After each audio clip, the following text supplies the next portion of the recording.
it's Dave Ward, and I am back with our playbook, which is our 10 rules for success here with Team Beachbody, which I developed with my good friend and success partner, Jimmy Hayes Nelson, based on the 10 things that we did when we really started our Beachbody business. And we just took them and we updated them, and now we are giving them to you, both here in these videos and in a series of live events. The next one is in Philadelphia on May 6th. Hopefully you can join us there. You can go to theplaybookevents.com for information about that. Right now, I want to cover number 9, which is get a success partner. And as I mentioned earlier, Jimmy Hayes Nelson is mine. A quick story about Jimmy and I. Jimmy and I got off to kind of a rocky start. I think that's putting it mildly. At the time, I was living in Phoenix, and I'd been an active coach for maybe 6-8 months, something like that. At this point, I'm really listening to my sponsor, Monica, really following her lead, trying to figure this whole thing out. I'm in my first, be here a year from now stage. And I get this message on Facebook from this guy, Jimmy Hayes Nelson, who I've never met and I don't know.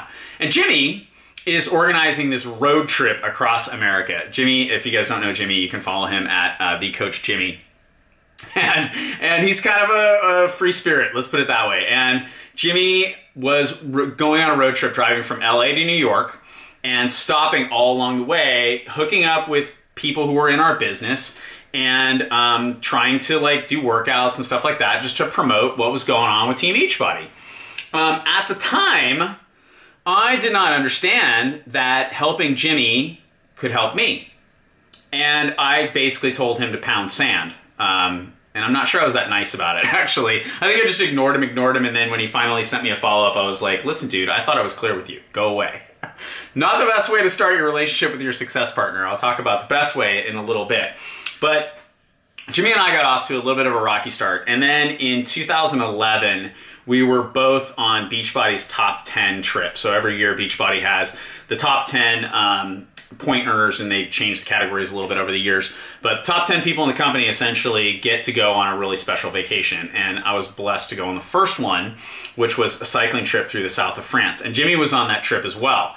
And that trip was an interesting thing. We still kind of were, not just me and Jimmy, but kind of everybody getting to know each other, feeling each other out, wondering, am I making friends with my competition here? There's a little bit of kind of jockeying going on. And so it took us a few days to really get comfortable with each other. But I'll never forget, one night, Jimmy and I were in a place called Ez. Ez is located between Nice and Monaco. There's this big hill. And up on top of the hill, there's a hotel called the Chateau Chèvre d'Or, which is still the coolest hotel I've ever stayed in, for sure. Maybe been in. And we were in this bar at night, and this bar was like a scene from Harry Potter. It had all these flags and emblems and shields, crests, that's the word I'm looking for, around. And it was really kind of crazy, and Jimmy and I were kind of talking about it. And then we started to talk about our lives. Jimmy had just had his first child, his son Asher, my unofficial godson. And he had big dreams, and he really wanted to make something with this. And we really connected that night, and I was right. It was about that time that I thought, Jimmy and I might be able to work with this guy. And over the years, we got closer and closer and closer. And I have kind of a tight-knit group of friends that came out of that trip that I've become really close with, and I really consider all of them my success partners. But Jimmy's the one that I work the most closely with. Fast forward a few years later into 2014, and Jimmy and I decided that we are going to organize a men's leadership event together. We did that for 2 years, and now we run the Playbook events together. And we talk on an almost constant basis. We usually text each other, and we send voice memos to each other mainly. But we're in really constant contact, and Jimmy is somebody that I can really go to when I'm struggling, in various different aspects of my life, personally, for sure, and also professionally, And when I want to do something, if I have a new training that I think is going to be a great idea, I'll talk to him. He's really started this thing with the Playbook content, but talked to me about it and said, what do you remember the game plan and how great those events were and how great that content was and how much it helped us? And I was like, yeah, I do, man. We should get back to that. But it needs a fresh face. And so developed this playbook content together, and now are taking that and going on the road and doing events with people like Chris Reed and Danielle Natoni and Mindy Lawhorn and Julie Voris. And it's just been a lot of fun. And he's somebody that I can really always count on, to help me grow. And at times when I need a swift kick in the ass, for lack of a better term, Jimmy's there for me. And I hope that I am as much there for him, to be a sounding board, to be somebody who can help him navigate issues with his business, with his team, and really a support system. And that's, I think, what we've been for each other. And that's really why we decided to make sure that we included Get a Success Partner in the rules of the playbook, because I believe it's been just really essential for me and my development and my team's development to have somebody who's not on my team, who is clearly my competition. Although we market to very different people, and so I don't really believe Jimmy's my competition, but technically he's a coach who's not on my team, so he is. I don't believe my business would be where it's at without Jimmy. And so I really want to encourage you to get a success partner. I'm going to take a few minutes and talk about sort of the process for that. The first thing is I've really already mentioned it. I think you want to find somebody who's not on your team. This is not your upline. Your upline is more of like a mentorship role. A success partner is somebody who's about on the same level you are. So I don't know where you're at in your particular business, but you do, right? And you need to take a good hard look at that and go, okay, I'm looking for somebody who is, if anything, ahead of you. Right? Ahead of you. Not somebody who's not a brand new coach, not somebody who, has just joined this, unless that's where you're at. If that's where you're at, then that is who you're looking for. You're looking for somebody who's just getting this thing off the ground so you guys can connect at the same level. And you guys can say, I don't know, I'm thinking about opening an Instagram account.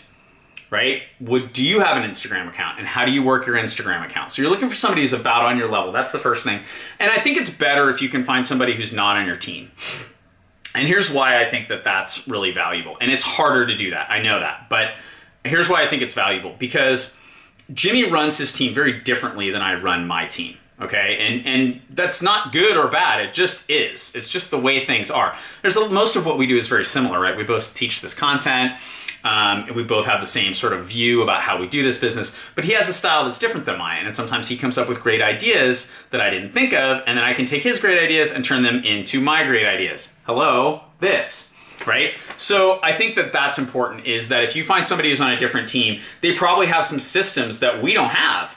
And that's great. That helps you grow your business and then maybe ours as well, right? If it's a great idea, I'm open to great ideas, believe me. So I think that's first. Couple things. Somebody on your level, somebody from another team. Another thing to really keep in mind is that as you're looking for a success partner and you're looking to pair with somebody, take it slowly. I would, if you're going to reach out to somebody, Danielle Natoni at our event in Dallas talked about this, and I thought it was one of the best segments in the Dallas event.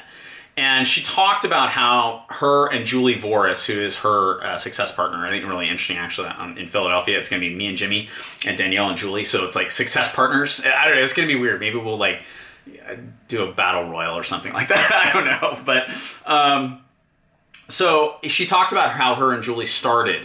And she made this analogy to dating. And she's like, it's been a while since I've dated, but when I was dating, I remember the one thing I never did was that the first time I went to dinner with somebody or met them at happy hour or whatever was like ask them to marry me, right? That's not how you do it, right? You take your time, you get to know somebody, go on a couple of dates and try to figure it out if this is somebody you really want to spend more time with or not. Same thing with success partners. As you're looking for a success partner and you're going to reach out to somebody and say, I would like to consider being success partners with you.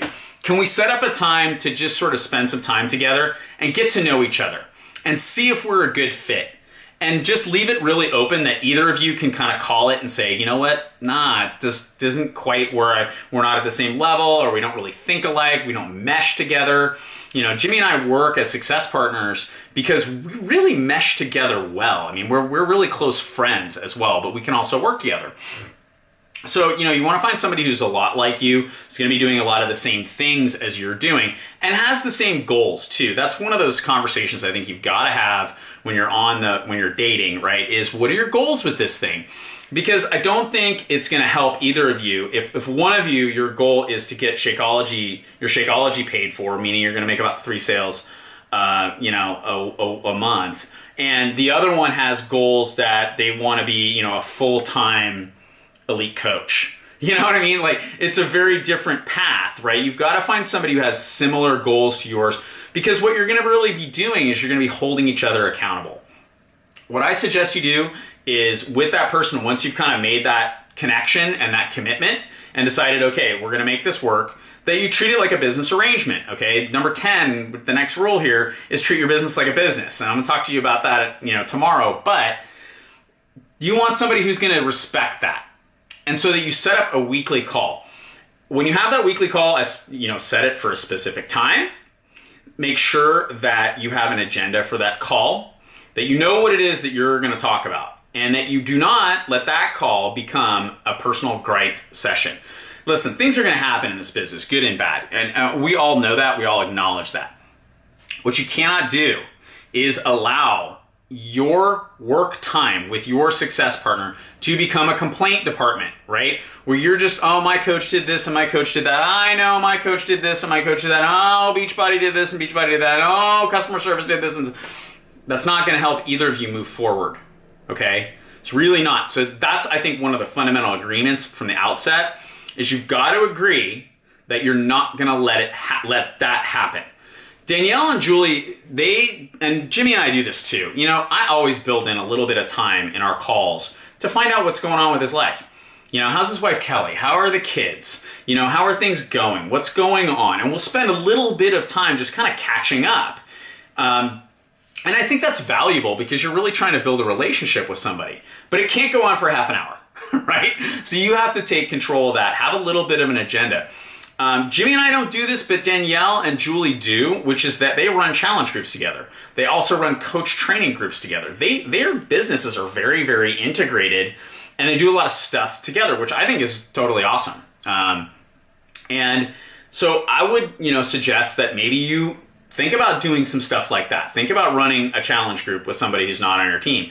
Just make sure you have an agreement that, hey, if we run a challenge group together and one of my prospects starts to connect with you, that you're always sending them back to me. Like, really, really fair agreement.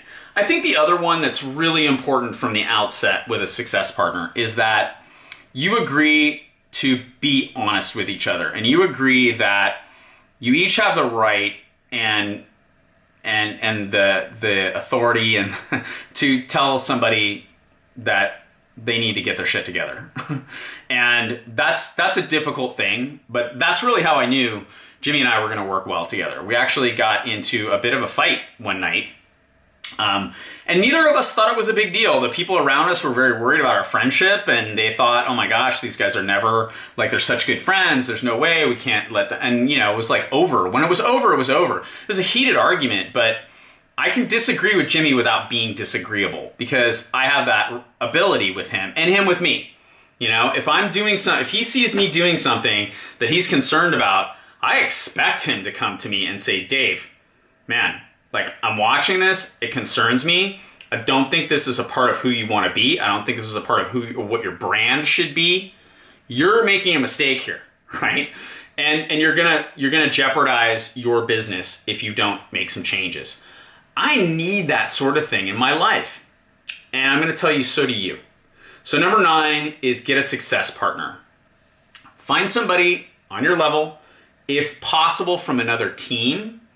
Date them for a little bit, right? Get to know them a little bit. See if it's a good fit. If you both can get some mutual buy-in that it's going to work, then at that point, schedule a weekly call, set agendas for those calls, make sure that they're not just chitty chat sessions, make sure that they're not just complaint sessions, of course, and then consider doing some stuff together and helping each other build goals. Talk about your goals together, hold each other accountable. That's one of the things that I think is really important about a success partner relationship. If you're saying, hey, this month I'm going to make Success Club 5, and what that means is by the first week of the month, I'm going to have 2 points. Okay, I'm telling you that if you do that, you'll push really hard to get to those 2 points so that when you have your call with your success partner, you can tell them, hey, I held up my end of the bargain, how'd you do? And that the relationship just works. Okay, but it's up to you to make it work, and it's up to you to find the right person. So that's number 9, find a success partner. I'll see you tomorrow for number 10, treat your business like a business.